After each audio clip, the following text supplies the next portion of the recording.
Hi friends, இன்றைக்கி இந்த வீடியோவில் பாப்பாரப்பட்டி கிராமத்து மக்கள் ஒகேனக்கல் பக்கத்தில் வனபோஜனம் கொண்டாடின நிகழ்வை பார்க்க போகிறோம். தருமபுரி பக்கத்தில் இருக்கிற பாப்பாரப்பட்டியிலேருந்து ஒகேனக்கல் கிட்டத்தட்ட 38 கிலோமீட்டர் தூரத்தில் இருக்குது. காலையில் 7:30 மணிக்கெல்லாம் தருமபுரியிலேருந்து கிளம்பிட்டோம். போகிற வழியில் பெண்ணாகரம் அப்படிங்கிற ஒரு அழகான டவுனை தாண்டி தான் போனோம்.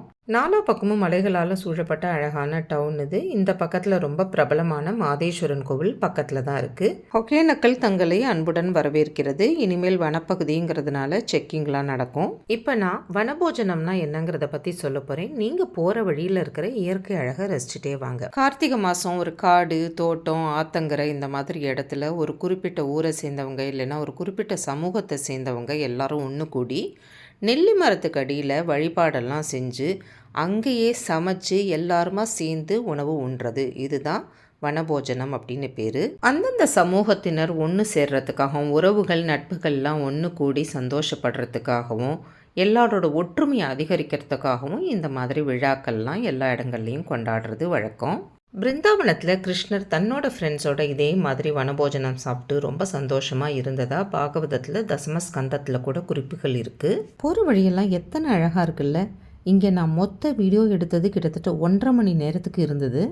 அதை 15 நிமிஷமாக சுருக்கி நான் உங்களுக்காக கொடுத்துருக்கேன். இதோ நம்ம வனபோஜனம் நடக்கிற இடத்துக்கு வந்துட்டோம். இந்த இடத்துக்கு பேர் ஊட்டமலை அப்படின்னு பேர்.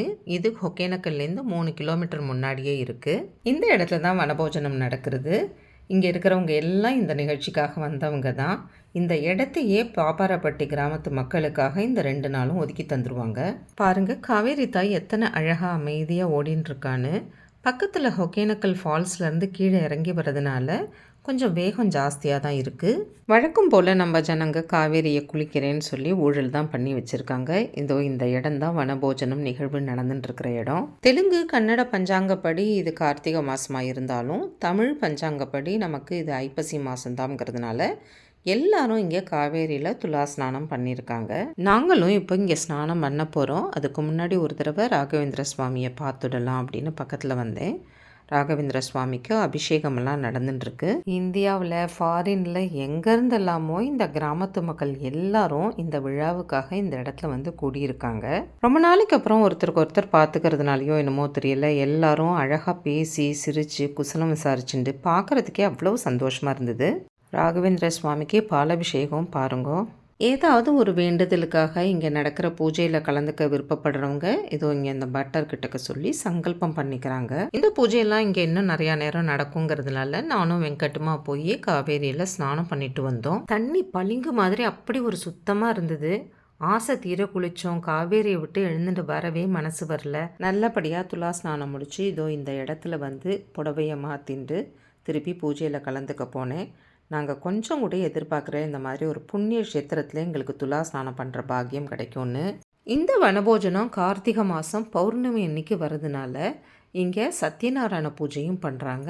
பக்கத்துலேயே நெல்லி மரத்துக்கு அடியில் தாத்ரி ஹோமமும் பண்ணுறாங்க. இந்த வனபோஜன விழா எத்தனையோ வருஷங்களாக இந்த கிராமத்துக்காரங்க இந்த இடத்துல தான் பண்ணிட்டு இருக்காங்களாம். இதே மாதிரி எல்லாரும் எங்கே இருந்தாலும் அவங்கவுங்க பூர்வீக கிராமத்தில் நடக்கிற திருவிழா கோவில் பண்டிகைகளில் தவறாமல் கலந்துக்கணும்.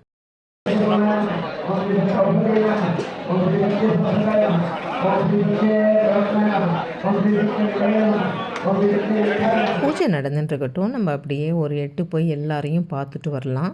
இங்கே இருக்கிறவங்களெல்லாம் இப்படி வீடியோ எடுத்துகிட்டே இருக்கும்போது இங்கே உட்காந்துட்டு இருக்கிறவங்கலேருந்து ஒருத்தங்க எழுந்துன்னு நீங்கள் உமா வெங்கட் தானே அப்படின்னு கேட்டாங்க. மேடம், நான் உங்களோட fan. I follow all your YouTube videos about Kumbakonam Agraharam. எனக்கு ரொம்ப பிடிச்சிருக்கு. Thank you. Nice meeting you here. இது அற்புதமான க்ஷேத்திரம். துலாகாசி வனபோஜன மகோத்சவம்னு சொல்லி பண்ணுறா. வனபோஜனம்னா தோப்பும் துறவமாக நதி தீரங்களில் பண்ணக்கூடியதுன்னு அர்த்தம். எஸ்பெஷலி இது தமிழ்நாட்டில் பல இடங்களில் பண்ணாலும் கூட ஸ்ரீரங்கத்தில் கூட உண்டு. அதில் ஸ்பெஷல் இதில் என்ன அப்படின்னு கேட்டால், இங்கே வியாசராஜர் பிரதிஷ்டை பண்ண ஆஞ்சநேயர் இங்கே இருக்கிறாரு. சனாதன தர்மம் நிலைக்கணும் அப்படின்னு த்ரூ அவுட் இந்தியா அங்கங்கே ஆஞ்சநேயரை பிரதிஷ்டை பண்ணிக்கிட்டே போகிறாரு. அப்போ இங்கேயும் வராரு அவர். இந்த கார்த்திகை மாதத்தில் தாமோதர சுவாமி விசேஷம். கார்த்திக தாமோதர பிரேரணையான்னு தான் இங்கே சங்கல்பமே பண்ணுவாள். 450வது ஆண்டு இங்கே நடந்துட்டுருக்கு. கிருஷ்ணதேவராயர் அவையில் அலங்கரித்த அஷ்டதிக் கஜங்களை தாண்டி இவர் ரொம்ப பிரதான பிரதானமாக இருந்தவர். ஏன்னா இது ஹிஸ்ட்ரியில் வரதில்லை, அது ரொம்ப மனசுக்கு கஷ்டமான விஷயம்.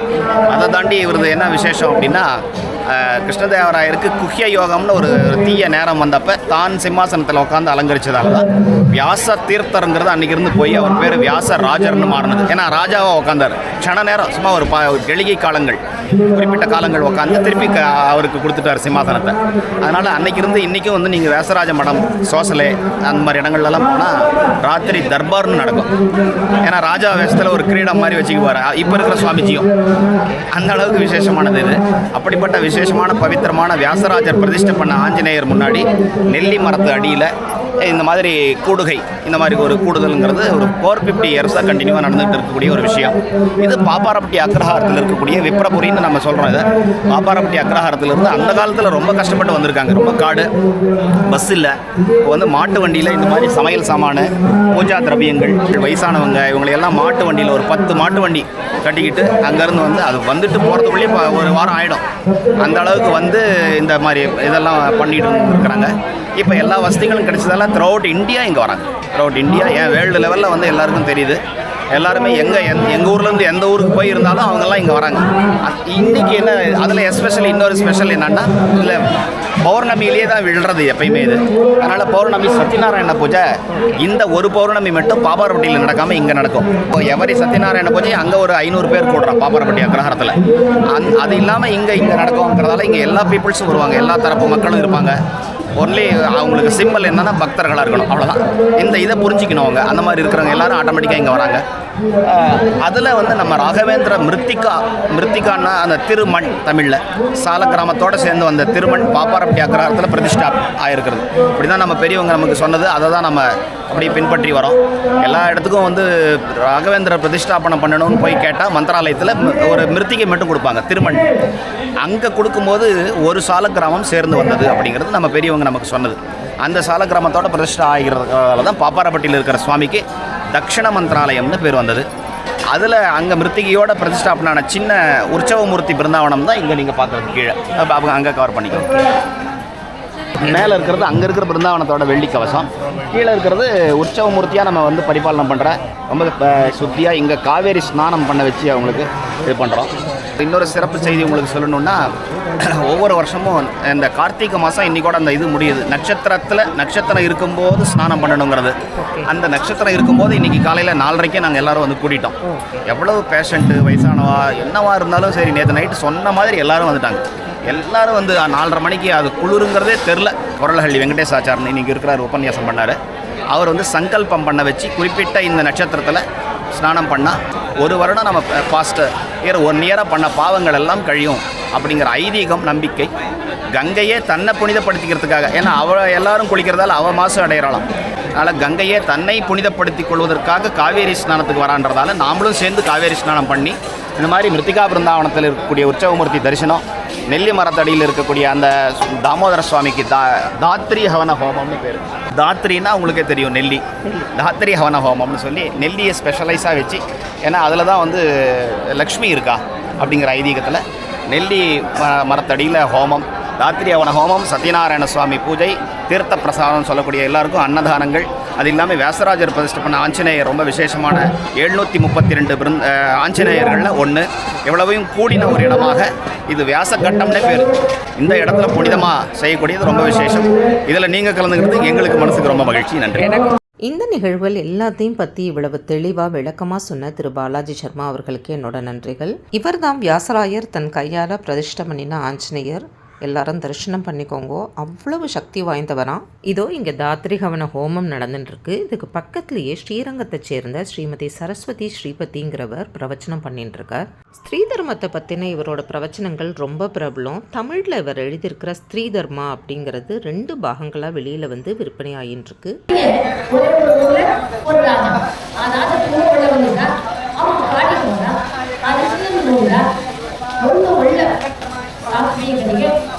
ಅನುಸಂಧಾನ ಮಾಡಿ ಊಟ ಮಾಡೋರಿಗೆ 72 ನಾಡಿಗಳ ಭಗವಂತನಿಗಿದ್ದಾನ, ಅವನಿಗೆ ನಾವು ಊಟ ಹಾಕ್ತೀವ ಚಿಂತನೆಯಿಂದ ಊಟ ಹಾಕಿದೆ. 36 ದಂಪತಿಗಳಿಗೆ ಪ್ರತಿ ದಿವಸ ಊಟ ಹಾಕಿ ಮಗಳು ಅಂತ ಹೇಳ್ತಾ ಇದ್ದಾರೆ.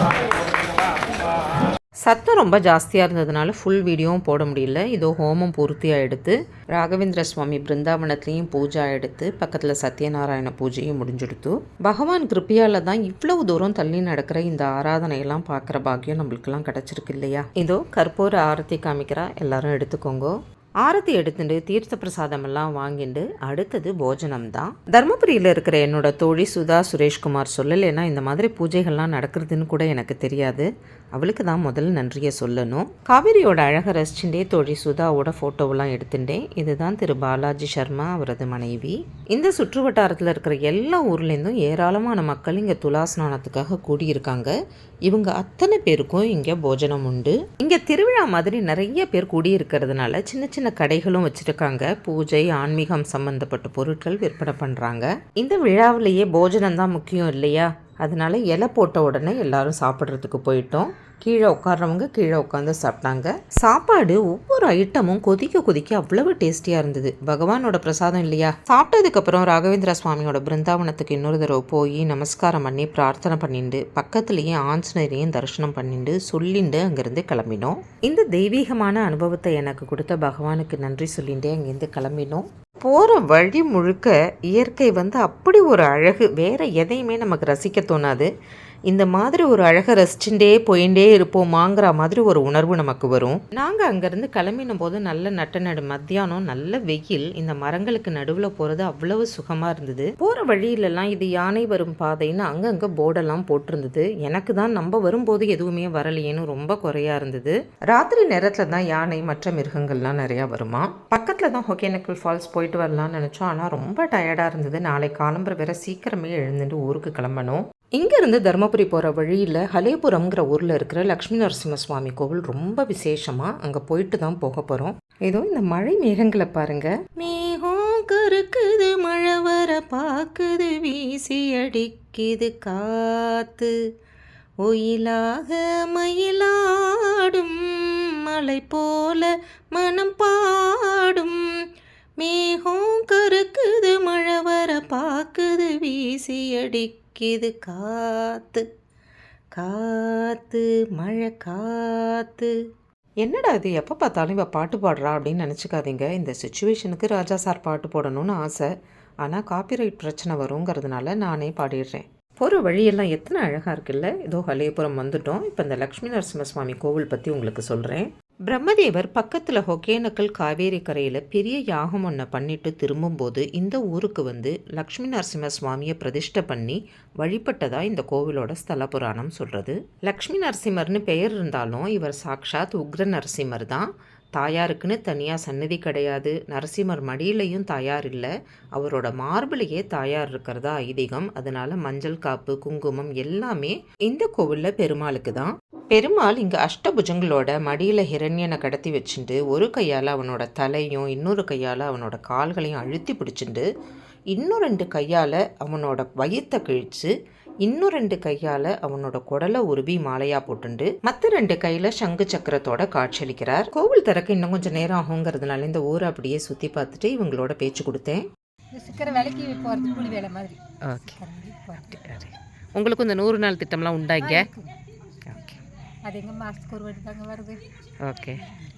ரொம்ப அன்பாக பேசிகிட்டு இருந்தாங்க. கொஞ்ச நேரம் அவங்க குடும்பத்தோடு பேசிகிட்டு இருந்துட்டு கோவில் திறந்த உடனே அங்கேருந்து கிளம்பினோம். இந்த கோவிலுக்கு பக்கத்துலேயே இந்த ஊரோட அரசு மேல்நிலை பள்ளி இயங்கின்னு இருக்கு. இதெல்லாம் அந்த பள்ளியோட பிளே கிரவுண்ட். இந்த பெரிய ஆலமரம் 100 வருஷத்துக்கு மேலே பழமையானதான். இந்த பூக்கார அக்கா என்ன சொல்கிறாங்கன்னு கேட்போமா? இங்கே கோயிலுக்கு நிறைய பேர் வருவாங்களா? வருவாங்க. ஓகே. இல்லை ஊர் சின்னதாக இருக்கேன்னு கேட்டேன். ஊர் சின்னதாக இருந்தாலும் இந்த கோயில் இருக்கிறதுனால பெருக்கு. ஓஹோ, எவ்வளவு அழகா சொன்னாங்கல்ல. இந்த கோவில் இருக்கிறதுனால இந்த ஊருக்கு பெருமை அப்படிங்கிறாங்க. சங்க சக்கரதாரியா பக்கத்துல பாலகன் பிரகலாதனோட நின்றுட்டு இருக்கிற நரசிம்ம பெருமாளை தரிசனம் பண்ணினோம். இந்த பிரதேசத்துல ஆயிரக்கணக்கான குடும்பங்களுக்கு குலதெய்வமா இருக்கிற லக்ஷ்மி நரசிம்ம பெருமாளை நல்லா வணங்கிட்டு அங்கிருந்து கிளம்பினோம். மறுநாள் காலையில தர்மபுரியிலேருந்து சீக்கிரமே கிளம்பி கிருஷ்ணகிரி வழியா சென்னைக்கு சேர்ந்தோம். இதே மாதிரி அழகான ஒரு வீடியோல மீண்டும் உங்களை சந்திக்கும் வரை உங்களிடமிருந்து விடைபெற்றுக் கொள்வது உமா வெங்கட். Bye.